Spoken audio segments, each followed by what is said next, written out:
Awesome. So we are broadcasting. Hi, everyone. Welcome to today's talk with Product School. I'm Cassandra. As most of you know, we teach product management courses in Silicon Valley, San Francisco, Los Angeles, and New York. We're here today with a very special guest, a PM from MasterCard, Maria Polo. Maria, thank you for joining us today. Hi, Cassandra. Thank you. I'm happy to be here. Awesome. Well, Maria has a great presentation prepared for us today. So she's going to talk a little bit about her background, how she got into product management, and then go into a couple more really interesting topics. So I will let her tell you all about that. Following her presentation, we'll give her a minute to share her screen. So Maria, whenever you want to start preparing your screen for that, we can do that. And then following her presentation, we'll take questions via the YouTube chat. So you can just type right next to the YouTube video, and we'll be taking as many as possible. So Maria, the floor is yours. Thank you, Cassandra, and hi, everybody. I hope I'm sharing the screen okay and everything. And thank you, Cassandra, again, for giving me the opportunity to share a bit of my learnings with you all, and I hope you do find this interesting. Who am I? A bit about my background. I'm a techie. I studied engineering at uni, and I did a bit of business intelligence consulting for a few years. I work for telcos, pharma, government, retail in places like Barcelona, Milan, Rome, or Kuwait. And after a few years, I felt that I wanted to pursue an MBA to have a more solid business and marketing foundation that would allow me to sit in the intersection of business and technology. And during my MBA, I started working for Visa in the very, very early days of mobile payments. And I fell in love with the industry, and which is where I've been ever since. Payments, also called fintech, is a growing space where I think there's no clear winner yet. And in this presentation, I'll share my perspective on where things are, and hopefully give you a bit of an insight of the things I see every day as a product manager focused on user experience. So I thought also give you a 2 cents about what motivates me to be a product manager. I love building new products and experiences that can turn a user into a consumer. And I strongly believe, as I believe Microsoft has said a few times, Bill Gates, that you want to create, to develop products that discover needs, not just solve problems. And I'm also passionate about tech and women in tech, and I mentor startups and young women. And what I'm going to present now is based on my findings and professional experiences, and I hope you enjoy it. So starting with something simple. Right now, every day, everybody sells things online, and if you're not Amazon, you will face several challenges in getting users to buy your stuff and manipulate their data securely. So let's take a look at this website. This is a random website that sells you perfumes, for example. So you have chosen your perfume, and then you're about ready to pay, and then you click pay, and then what happens? And it's telling you that you need to either register or log in, but you cannot continue without doing either of them. And that's the second step. Then you click again as you want to register, and then you have a thousand fields to complete. And you start thinking, like, you hope there's no timeout, otherwise I'm just going to have to start again. You manage to complete everything on time, and then you are presented with 20 or 25 ways to pay. It's like, oh God, maybe I have more than one. What do I choose now? And then you continue, and then it's reminding you again what you are paying, and that you're about to leave that screen to pay somewhere else. And then a pop-up, and then another screen asking you to ask more details about your payment method. And then, well, but have you? Are you sure you want to pay with Visa, MasterCard, or with any other methods? And then, can you tell us what your data is? So at this point, there's been 9 steps, and you haven't completed your payment yet. Well, you're about to, but statistically, we have learned that you lose 10% of customers in every step of your checkout process. So if you started off with 100 people that wanted to buy that perfume, you might end up maybe with 10. But some people like to sell things like this, and others think about it differently. So, like for example, this website, it looks at it from another perspective. These folks know that well, your phone is always attached to your hand, regardless of where you go. So why don't you use it to make the transaction faster? In this case, well, let's say they are selling hard drives, and you go select your new hard drive and you hit pay. It's like, oh, hey, Maria, I know it's you, and I have your phone number, so I'm going to trigger the transaction in your phone. So buzz, you get a notification for the website that like you're about to pay this. Do you want to pay? And then you have the details from your bank, and you hit pay, and you're done. Such a different experience, huh? And only 3 steps. So it makes a huge difference in conversion rate. So at MasterCard, like, I help businesses by providing payment systems and advising them on how to design the best experience for whatever product you're purchasing. Different people have different needs and different perceptions of a good experience.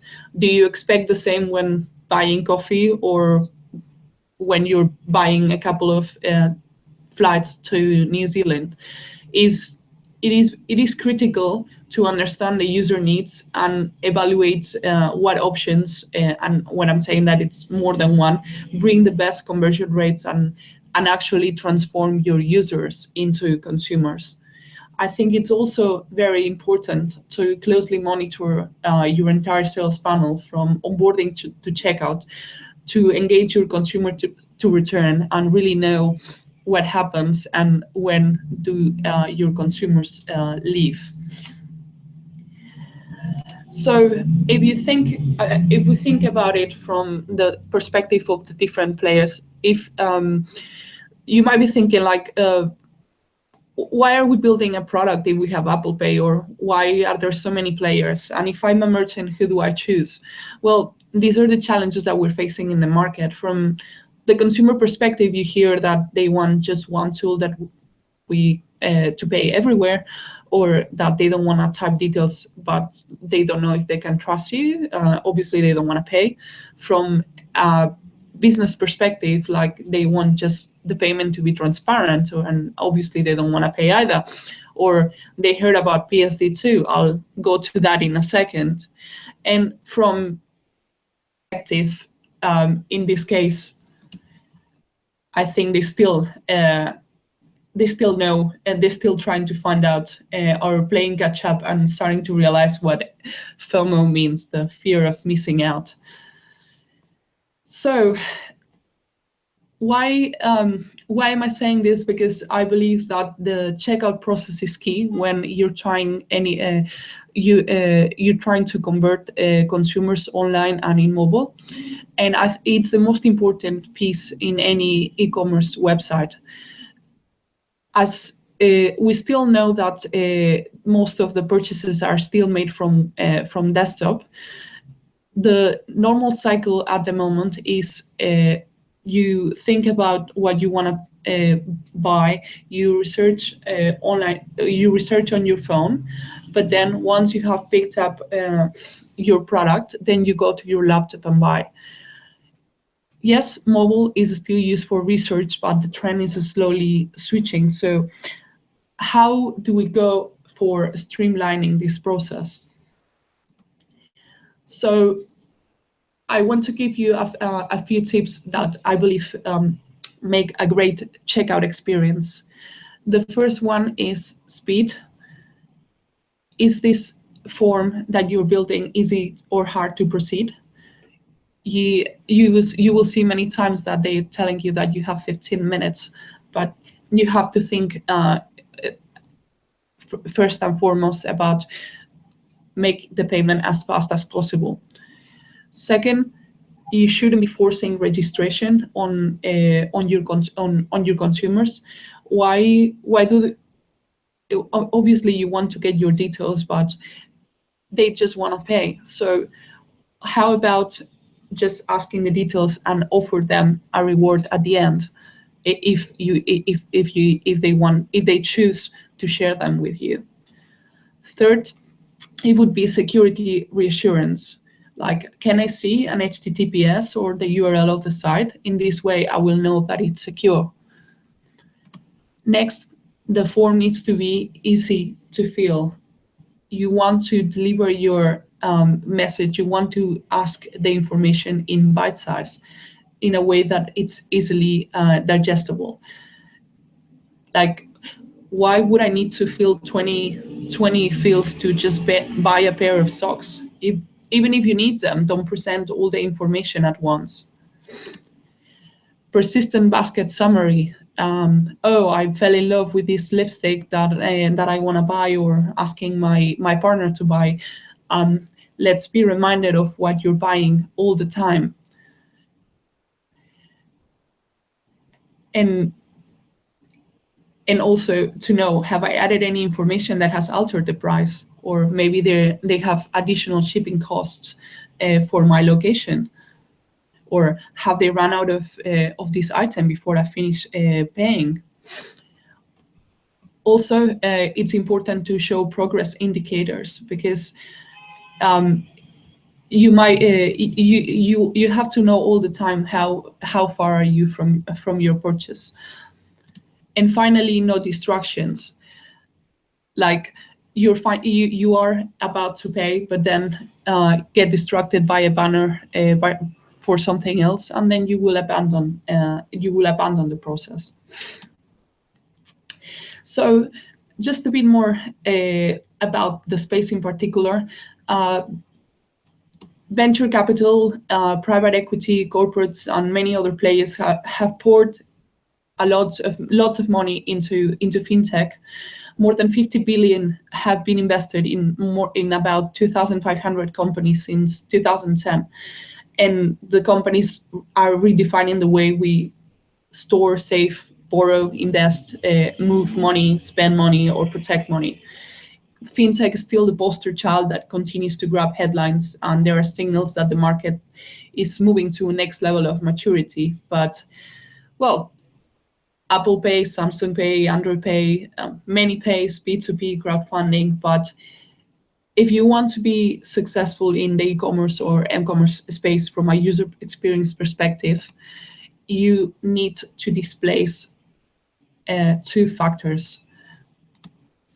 The first one, the physical component, which is cash, and the second, the method that will not fail, which is cards, or these days contactless. Your biggest competitors are, well, they are the rest of the companies, but the first ones would be the ones that will always be with the user or the consumer, which are cash and cards.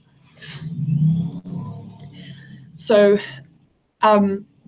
I might have mentioned before about PSD2. This is now it comes the boring bit. I'm not going to go into a lot of detail, as I know most of you are in the US, but I wanted to give you a quick summary of the new regulation that's coming to Europe called PSD2, Payment Service Directive, and try to boil down what it means. Apologies in advance, because this is just trying to simplify 123 pages of regulation into just a few animations, but it's worth considering if you want to make business in Europe. PSD2, in short, enables bank customers, consumers, and businesses to use third-party providers to manage their finances. In the near future, you might be using Facebook or Google to pay your bills, making P2P transfers, or analyze your spending while still having your money saved in your current bank account. But PSD2 is fundamentally changing the payments value chain, what business models are profitable, and first and foremost, customer expectations. It's a great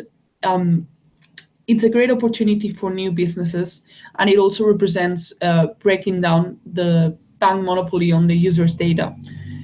Instead of screen scraping with results in missing data, these businesses will get most accurate information in real time. So for users, it will mean that they will not only see their bank account data in one place, but they also will be able to compare fees between banks and analyze like historical data, etc. PSD2 also will require stronger identity checks when paying online. Have you heard about two-factor authentication? Currently, some banks only use like some sort of passwords, but right now you will require a second factor, either something you have or something you are. We know that several countries in Europe are using still like code cards, but those ones won't be allowed to be used anymore. The reason behind this is that those lists and also SMS are considered a two-step verification instead of a two-factor. People need to know the code before they apply. And related to that, another hot topic with fintech is the way companies protect their users' data. Banks have been insisting that they keep the security on their side, indicating that they have more resources and experience in the field. But for PSPs, it will mean that the user experience for transferring funds between different bank accounts will be limited to the security solution that each bank will choose. Just imagine, instead of spreading your identity across web, it's kept saved in one place at the bank, and third services only verify with bank that there is such person and that person wants to perform a certain action. Just think like Facebook, but legally binding. And from a user perspective, what it means, the best way to summarize it would be is like one click pay is kind of going away unless we change things. I also wanted to tell you about where the industry is going. There's here I'm going to present a few examples of innovative products that can disrupt the space. First one, it's a chatbot, which is basically conversational commerce. Conversational commerce largely pertains to utilizing chat, messaging, or other language interfaces to interact with people, brands, or services, and bots that they didn't have any real place in bidirectional messaging context. Like this is a real company from Turkey. I hope the video plays okay, but it's based on Facebook Messenger, and it's someone who interacts with the company, just telling them that, well, I'm hungry, I want some snacks. They ask where they are, and they allow them to choose between different snacks. And then they just need to select payment option, and they're fine. The food will be on their way, just in a simple conversation. You confirm your phone number, as it's happening at the moment.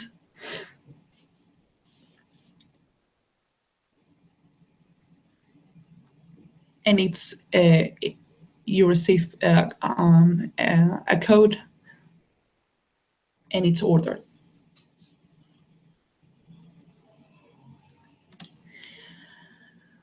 Other trends that are interesting are those related to location services. This is one statistic that I found very interesting, is that 65% of consumers that receive push notifications, they open them. So as such, there are three ways of have risen, like geo-targeting, geofencing, and beaconing. Geo-targeting is the active response to geolocation. Business can send a tailored message to their users based on the location in a moment in time, and they target you because you're interested in their mission and you're around. And for geofencing, it's it's kind of the ultimate welcoming tool. You can establish a boundary around the premises of your business, so when customers are close by, they would receive a message that would make sense nowhere else. Like, oh, I saw that you're passing by my store. If you're interested in buying anything now, here's a discount, for example. And finally, beaconing, which is making use of Bluetooth.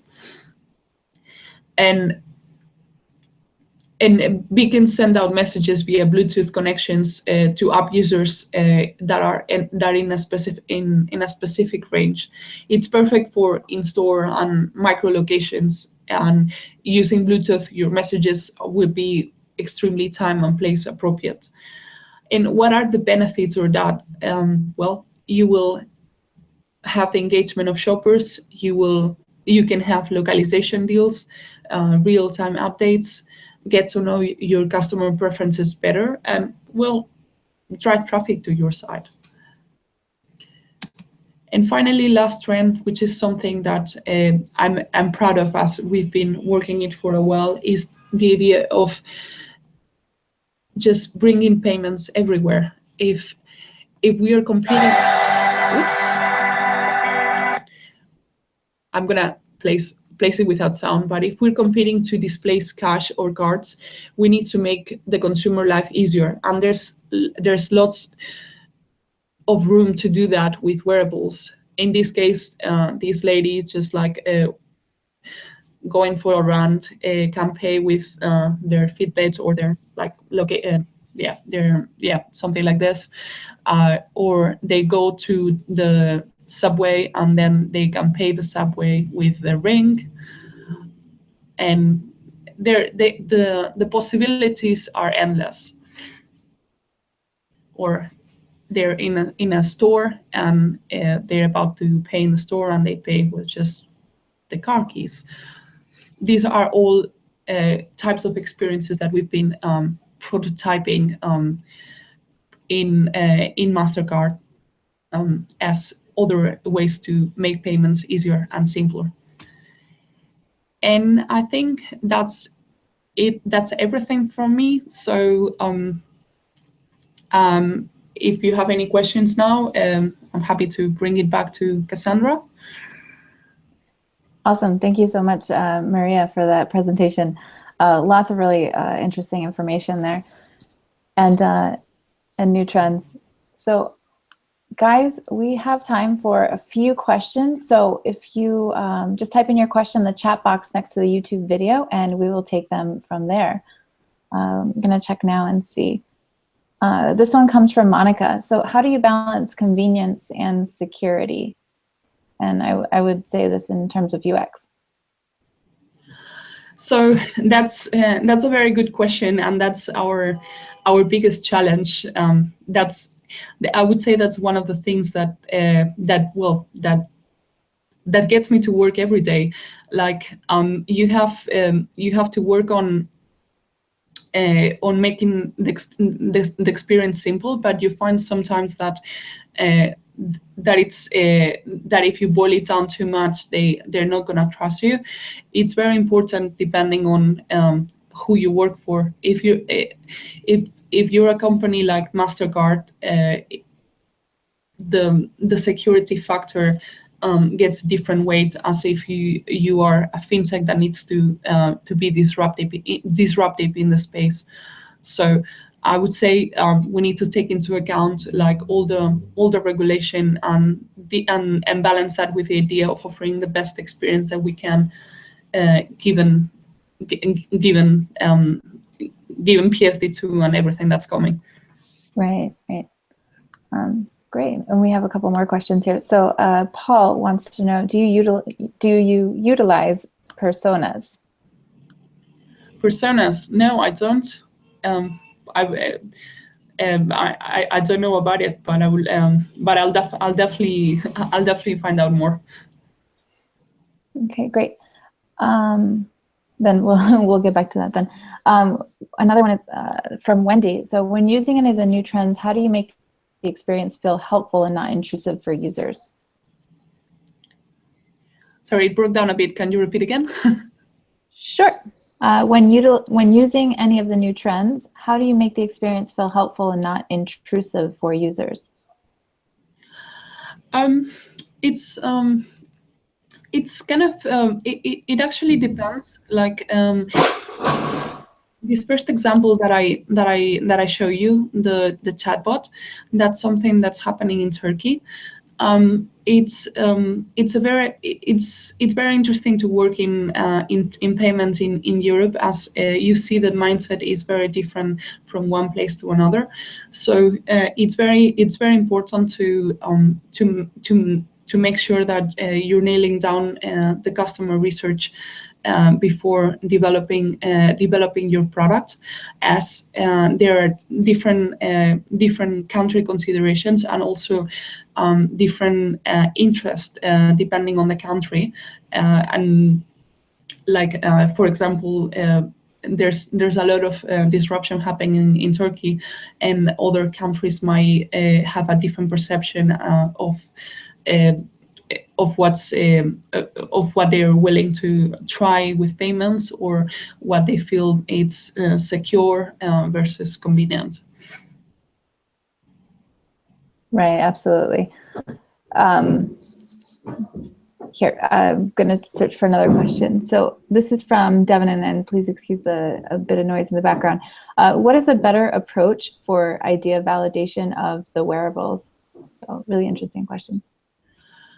What's a better approach for validating wearables? I guess it's what I was trying to say with wearables is like it's something that it needs to like, it's not you that adapts to it. It's something that it needs to get integrated into your daily life.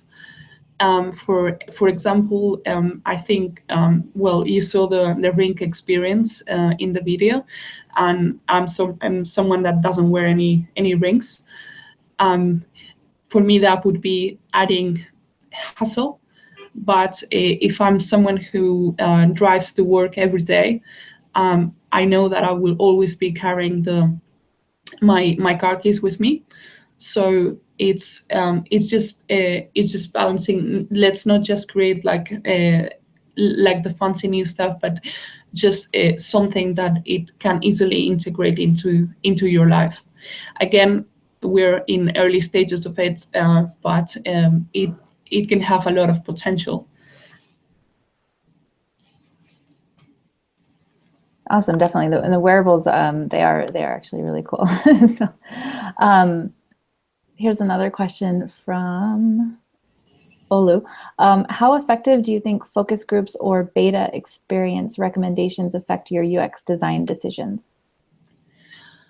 I think they're pretty effective, but you need to make sure you're deciding your target audience well, and also to make sure that you're not only to do the focus groups, but as you do in product management, to have proper peer reviews and assessments with other members of your team. So it's your first source of information, but not the last one. And we've seen it many times that the focus groups are not showing the results that you're expecting. So sometimes it's trial and error, but others it's making sure that you have your objectives clear before you start defining how you wanna pursue that research. Right, definitely. Well, thank you again for the presentation and for your time answering a few questions today. Before we go, I have one last question. If you could share your advice for aspiring product managers out there. My advice would be I'm gonna go for a classic, but just be passionate about what you're doing. There's a lot of people saying that, oh, but how do I become a product manager if I've never been a product manager before? You have to you have to want to become an expert in the subject, but you have to be passionate about what you're building. I've always enjoyed fintech in particular, and that's something that shows, and that's something that grows with you as time goes by. So I'd say just believe in what you're building. Great, really great words of advice. Thank you again. And thanks everyone for joining us today. As you know, we host webinars. Now we'll be hosting them every Thursday. And we also host AMAs in our Slack community. So if you're not in our Slack community, make sure you get your invite to that as well. If you want more information on our courses, you can go to productschool.com. Thanks so much. Have a nice day. Thank you.